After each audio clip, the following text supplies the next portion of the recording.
Yo estoy tan feliz de poder dirigirme a ustedes. Mas hoy estamos aquí para poder juntos permitir que Dios pueda hablar a nuestra vida. Cada vez que oramos, imagínense lo que sucede cada vez que el ser humano se dirige a Dios pidiendo su presencia. La presencia de Dios está. Y eso es lo que me alegra, porque hoy que estamos en una reunión a través de Zoom o a través de otras plataformas, la presencia de Dios está allí contigo, porque hemos pedido su presencia. Y como Dios es omnipresente, Dios está ahí en tu casa, está ahí en tu región. Pero allí donde estás conectado, quiero que sepas que Dios está allí. Y hoy queremos que Dios pueda hablarnos, y hay una manera como Dios nos habla. Y la manera como Él nos habla siempre es a través de un libro que ustedes conocen perfectamente. Probablemente lo tienen allí en casa. Este es el libro más vendido en toda la historia. Y este libro se llama Santa Biblia. Ustedes lo tienen. Y sé que también ustedes dedican un tiempo especial, ya que la Biblia se conoce como el manual de felicidad. Ustedes saben que cada vez que nosotros vamos a comprar algún electrodoméstico, algún artefacto, siempre viene con un manual. El manual me asegura la calidad de vida del artefacto que yo estoy comprando. El manual me da instrucciones de cómo debo usar. Y ustedes saben que nuestro Creador, que es Dios, también nos dejó un manual. Claro que nosotros no somos artefactos, nosotros somos seres inteligentes y libres, así nos hizo Dios. Pero Él nos dio no solamente instrucciones, Él nos mostró el camino de felicidad, el camino de prosperidad. Él nos dejó en su palabra consejos extraordinarios, pero sobre todo reveló un plan maravilloso que tiene que ver con más allá de las cosas que nosotros pedimos como bendición. Tiene que ver con salvación, tiene que ver con vida. Por eso es que aquí no queremos hablar de religión, queremos hablar exclusivamente de vida. Hablar de Jesús es hablar de vida, y vida en todos los aspectos. Dios quiere siempre que tengas vida en su plenitud, que puedas disfrutar la plenitud familiar, puedas disfrutar la plenitud en tu salud, que puedas disfrutar la plenitud en varios aspectos, en todos los aspectos de la vida. Y eso es lo que hace Dios cuando llega a nuestra vida. Y hoy queremos aquí reflexionar un poco sobre la situación que hemos vivido durante este tiempo, y vamos a ver qué cosa es lo que dice la Biblia respecto a esta situación y a cómo los seres humanos podemos enfrentar situaciones parecidas. Yo no sé si ustedes recuerdan lo que sucedió hace un par de años, apenas todavía está fresco en nuestra memoria, lo que pasó aquel 31 de diciembre del año 2019. Mientras todos estábamos deseándonos un feliz año nuevo, ya por la noticia se decía que había una enfermedad desconocida que venía matando y destruyendo a cientos de personas.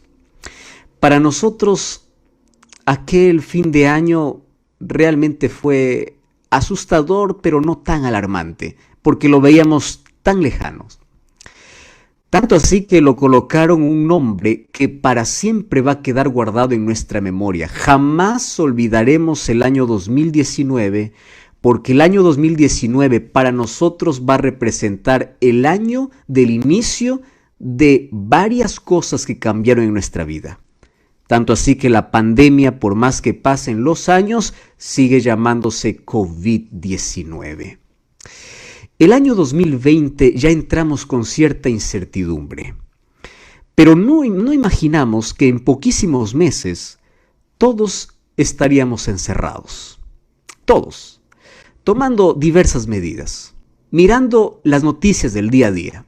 Y cada vez instalaba en nuestro corazón miedo e incertidumbre.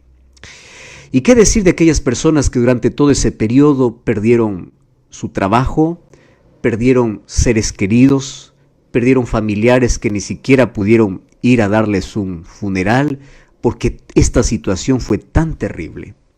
Nos trajo tanto dolor, nos trajo tanto sufrimiento. Las instituciones se cerraron, los puestos de trabajo se cerraron, cambió nuestra rutina, cambió nuestra manera de reunirnos, cambió nuestra manera de aprender. Nuestras reuniones pasaron de presenciales a virtuales. Nuestros planes cambiaron. ¿Cuántos planes fueron frustrados el año pasado? Y nosotros creímos que también eso iba a pasar rápido. Pero como ustedes ven, ya está finalizando casi un año más. O ya estamos al final de un año más. Y esta situación aún no ha terminado por completo. Aun cuando parece que está todo bajo control, la incertidumbre y el miedo continúa.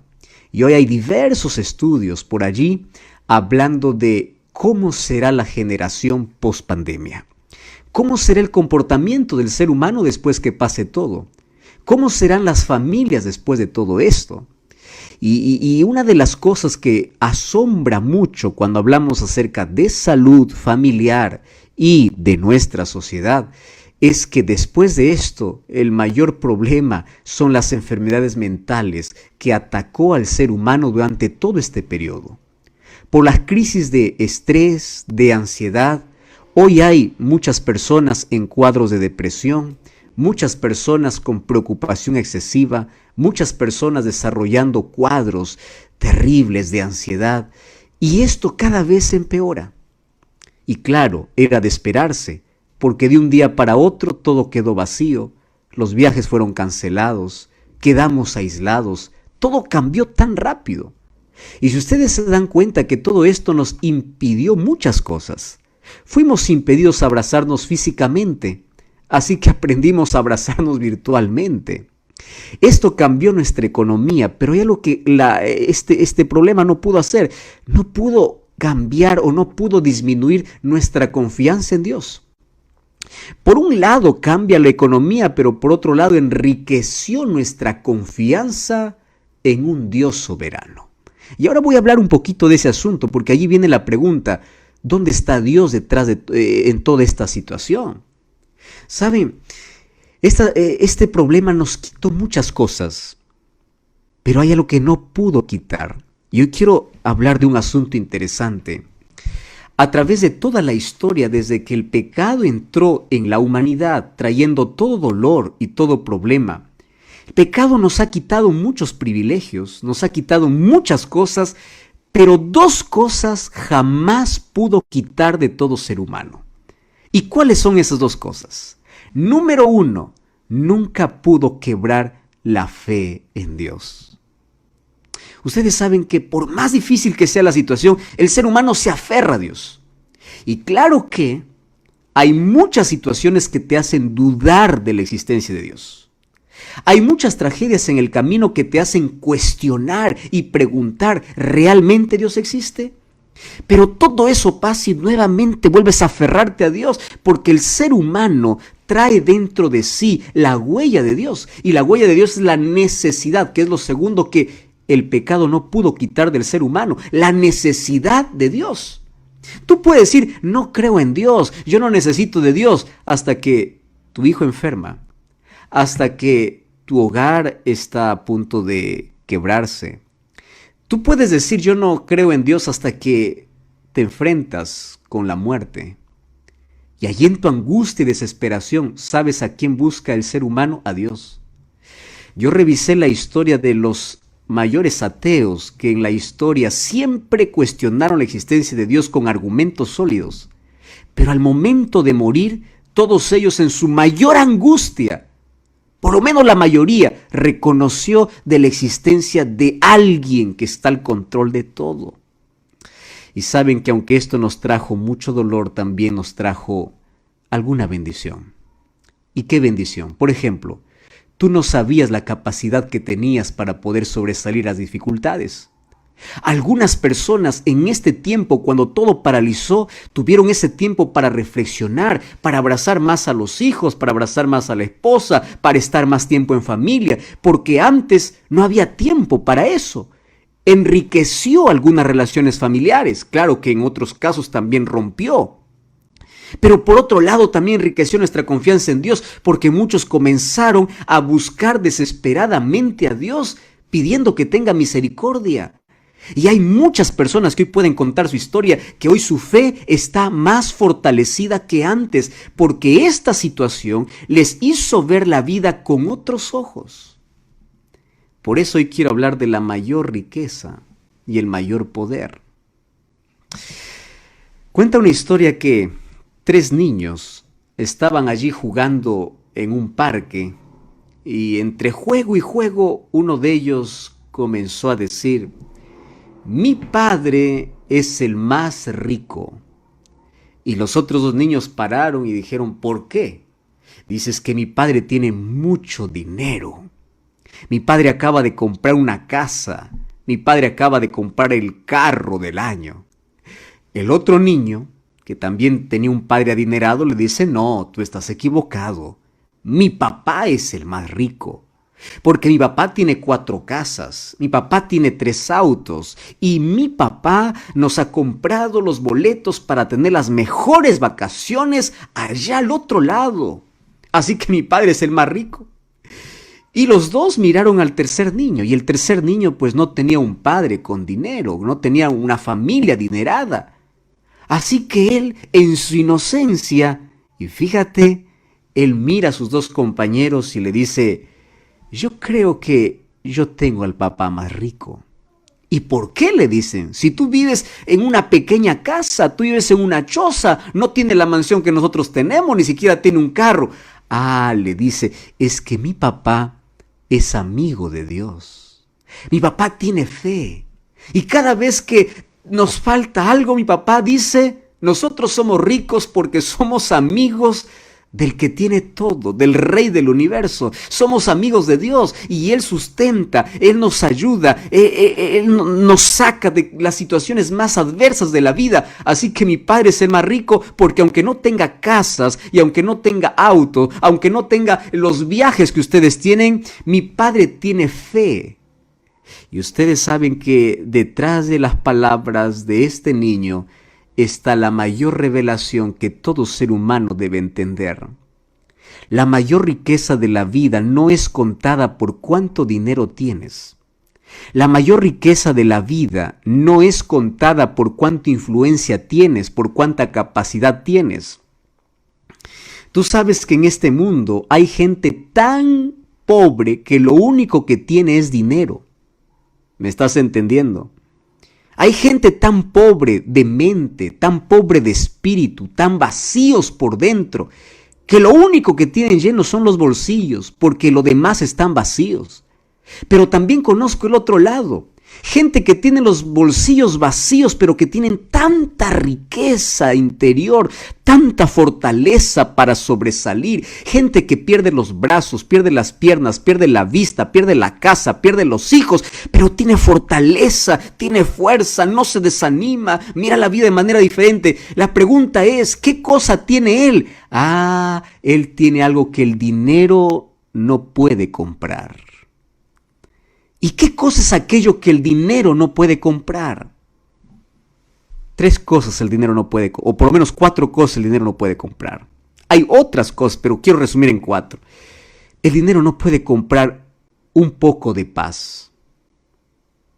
Tú sabes que puedes comprar el mejor colchón, pero si no tienes paz, no podrás comprar el sueño. El dinero no puede comprar esperanza. La gente pierde la esperanza. Entre los momentos difíciles, las circunstancias adversas, pierde la esperanza. Y cuando el ser humano pierde la esperanza, perdió el sentido de vivir. Y cuando el ser humano perdió el sentido de vivir, quiere morir. No quiere más la vida. Otra cosa que el dinero no puede comprar es la salvación. Otra cosa que el dinero no puede comprar es el perdón. Y varias cosas. Tú sabes que las personas más ricas son las personas que tienen las cosas que el dinero no puede comprar. Yo voy a repetir esto, porque probablemente tú puedes decir: yo soy tan pobre, porque piensas que pobreza tiene que ver solamente con tu estatus económico, tiene que ver solamente con cuánto tienes en el banco, cuánto has ganado. No, pobreza no tiene que ver con eso. Y riqueza no tiene que ver con cuánto acumulas en la vida. Y te voy a decir por qué. Porque cuando llegas al final de la vida, todo lo que acumulaste lo dejas. De nada sirve. De nada sirve. Tú ya te diste cuenta que la gente multimillonaria estuvo en la misma situación que aquel que no tenía nada en este periodo de pandemia? ¿Sabes por qué? Porque el dinero no puede solucionar todos los problemas. Así que la mayor riqueza no es material, la mayor riqueza es espiritual, porque la riqueza material se acaba. Las mejores inversiones caen. De un momento a otro la moneda se devalúa. Las mayores construcciones ante un terremoto caen. El dinero se termina, te pueden robar, se acaba. O sea, si tú piensas que ser rico es tener algo que se puede acabar, eres pobre. Pero si tú piensas en las cosas que el dinero no puede comprar, entonces eres rico. Si tú tienes paz, si tú tienes familia, si tú tienes salud, si tú tienes esperanza, pero sobre todo si tú tienes fe, eres rico. Esa riqueza te ayudará a sobresalir en los momentos más difíciles y críticos de la vida. Hace algún tiempo, yo estaba allá en el Perú, allí ayudando a muchos jóvenes.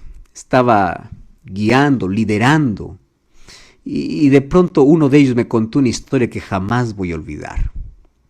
Y me dice así: ¿sabe, pastor? Yo no sé si usted alguna vez estuvo al borde de la muerte o usted vio cara a cara la muerte. Y yo le conté mi experiencia y le dije: sí, más de una vez yo estuve en una situación así. Y él me dice: mire, pastor, yo me esforcé durante tanto tiempo para poder lograr un título profesional. Gracias a Dios soy profesional, soy reconocido, tengo buen trabajo, tengo buenas entradas, tengo mi casa, tengo todo. Pero sabe, un día yo me enfrenté cara a cara con la muerte. Lo decía de una manera figurada porque él pensaba que iba a morir. Y cuando yo pensaba que iba a morir, yo me aferraba a la vida. Y cuando yo veía a mis hijos, mi esposa allí, a la verdad ya no me interesaba nada lo que he ganado en la vida. Dos cosas venían a mi mente. La primera cosa es: ¿valió la pena vivir? ¿Qué hice en mi vida? ¿Qué hice con mi vida? Porque todo lo que acumulé, eso se va a quedar. ¿Verdaderamente valió la pena vivir? Y lo que me atormentaba en mi cabeza era la siguiente pregunta: hoy estoy muriendo, ¿estoy salvo o estoy perdido? En eso se resume la vida. Y allí descubrí que la mayor riqueza son los momentos que paso con la familia, es la paz que voy a tener en el corazón y es la fe que tengo en Dios. Porque ahí me di cuenta que todo lo demás se acaba y todo lo demás se queda. ¿Y saben qué? Hoy quiero contarles una historia bíblica y lo voy a resumir. Porque esta es una historia que yo les voy a dejar de tarea para que ustedes puedan leerlo en casa. Y si ustedes tienen una Biblia, lo van a leer la historia completa, pero yo voy a resumir. Es la historia de uno de los hombres más grandes del cristianismo, llamado Pablo. Pablo primero era alguien que odiaba el cristianismo, pero un día se encontró con Jesús y su vida cambió. Y él se convirtió en un grande predicador. ¿Y ustedes creen que los predicadores no tienen problemas? ¿Ustedes creen que los cristianos no tienen problemas? ¿Ustedes creen que cuando uno conoce a Jesús toda la vida es bonita, la vida es un jardín de rosas? No, la vida es una lucha. Y mientras estemos en este mundo, el cristiano y el ateo sufren. Mientras estemos en este mundo, el rico y el pobre sufren. ¿Ustedes saben qué cosa es lo que nos une a todo el mundo? Sufrimiento y la muerte. No importa el estatus social, las diplomas que tengas, el grado que tengas, no importa la riqueza que tengas, todos estamos amenazados a morir. Nadie puede pagar por más un día de vida y nadie puede pagar para no sufrir. El sufrimiento es inevitable, llega a nuestra vida. Algunos tienen un sufrimiento físico, otros tienen un sufrimiento emocional, pero todos tienen algún tipo de sufrimiento. Y el apóstol Pablo lidiaba aún cuando tenía fe en Dios, porque la fe en Dios no te hace inmune al sufrimiento. La fe en Dios te ayuda a superar en medio del sufrimiento. La fe en Dios te ayuda a mirar de otra perspectiva la vida. Eso es lo que hace la fe en Dios, porque Dios nunca nos prometió ausencia de problemas. Dios nos prometió su presencia y sus promesas que nos iban a abrazar en los momentos más difíciles. Y allí en casa yo quiero que tú puedas leer Hechos capítulo 27, más hoy yo voy a leer apenas algunos versículos, ¿correcto? Pero quiero que prestes toda la atención. Mira lo que dice Hechos capítulo 27, versículo 13. Un día él estaba siendo llevado a Roma, encadenado, y él estaba yendo no porque cometió algún crimen, él estaba yendo para poder testificar de Jesús a quien él amaba.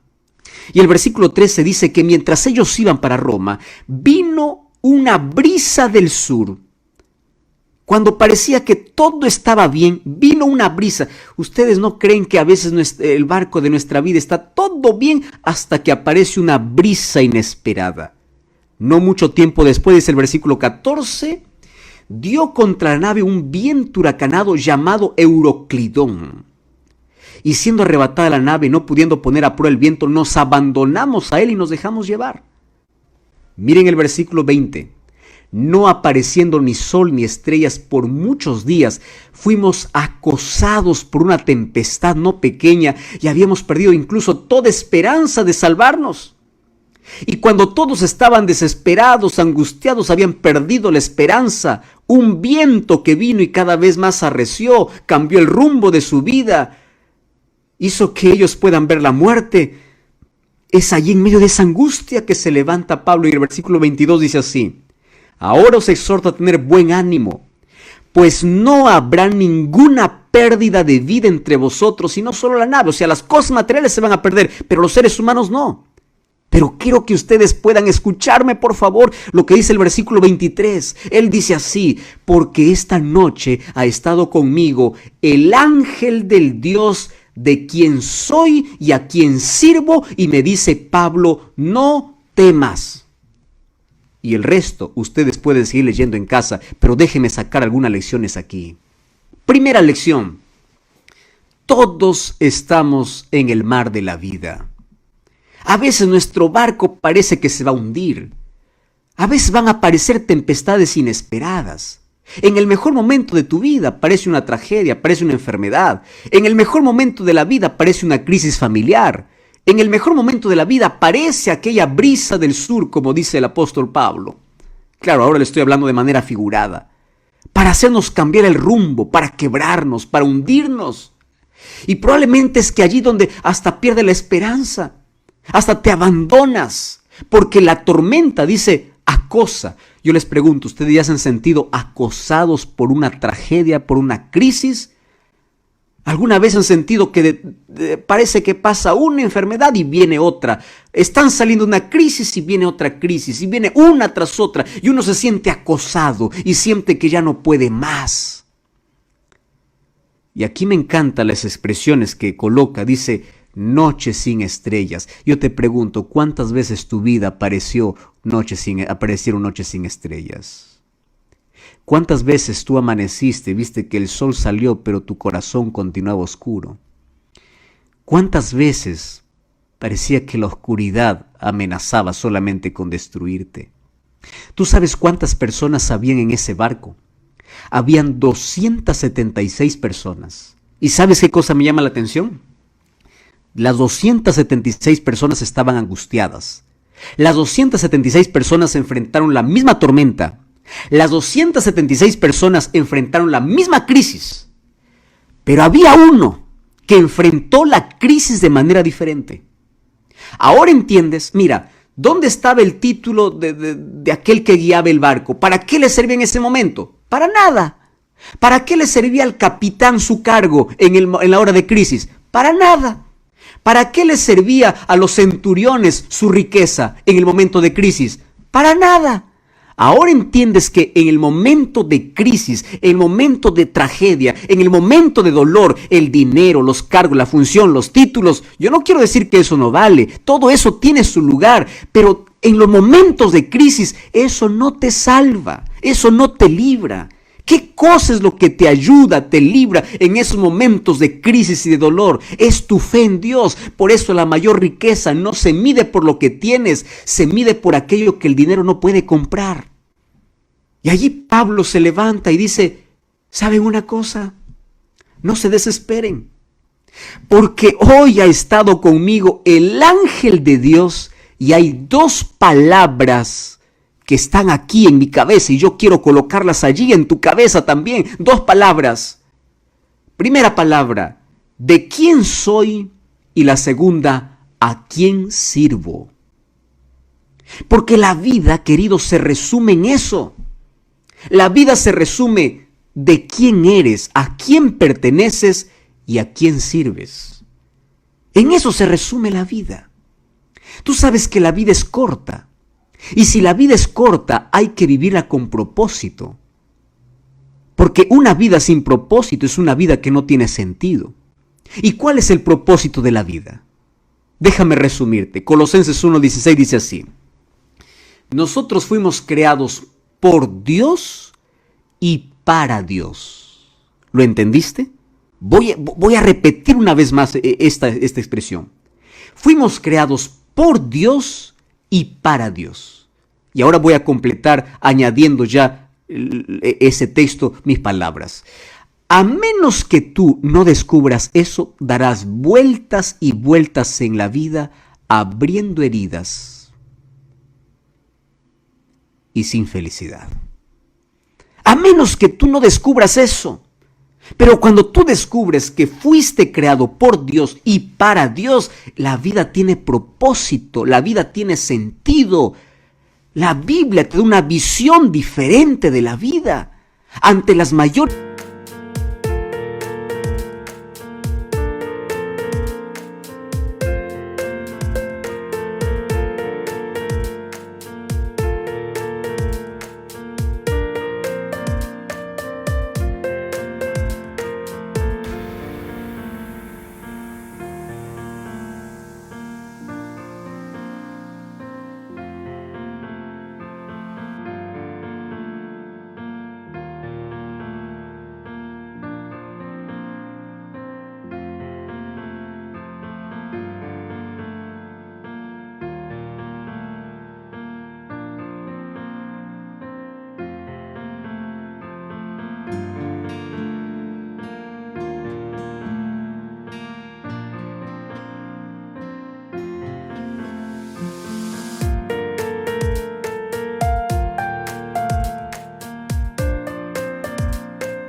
crisis reaccionas diferente. ¿Por qué? Porque tú sabes perfectamente de quién eres y a quién sirves. Por eso yo quiero dejarte en este momento una pregunta. ¿A quién pertenece tu vida? ¿Qué es lo más importante? ¿Cuál es el tesoro más precioso que tienes en la vida?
Vida. ¿Es un negocio? ¿Es un dinero? ¿Cuál es lo más valioso que tienes? ¿O es tu